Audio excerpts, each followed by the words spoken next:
ప్రభువానికి స్తోత్రం స్తోత్రం స్తోత్రమునైనా ఈ కృపాశాలం పరిచర్యను మీరు దీవించండి, ఆశీర్వదించండి ప్రభువా. అయా ఈ పరిచర్యలో నా తండ్రిని కార్యాలు జరిగించండి. అనేక మందికి పరిచర్య ఆశీర్వాదకరంగా నిలబడాలి. ఈ గార్లపేట రోడ్డు బృందావన కాలనీలో ఏర్పాటు చేసినటువంటి పరిచర్య నానాటికి దీవించబడునుగాక, ఆశీర్వదించబడునుగాక. ఈ మందిరంలో అడుగు పెడుతున్న ప్రతి వారి అయా జీవితాలను మీరు ఆశీర్వదించండి, ప్రతి వారి కుటుంబాలను మీరు ఆశీర్వదించండి.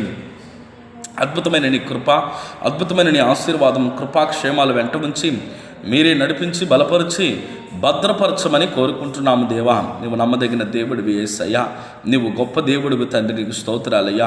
మందిరానికి వస్తున్న బిడ్డలలో సంతానం లేని వారికి సంతానము దయచేయి నాయనా. అయ్యా ఇదిగో తండ్రి, గర్భఫలము లేని బిడ్డలకు గర్భఫలము దయచేయండి. గర్భము దాల్చిన బిడ్డలకు నాయనా సుఖమైన కానుపును దయచేయండి. కృపాక్షేమాలతో నింపి నడిపించి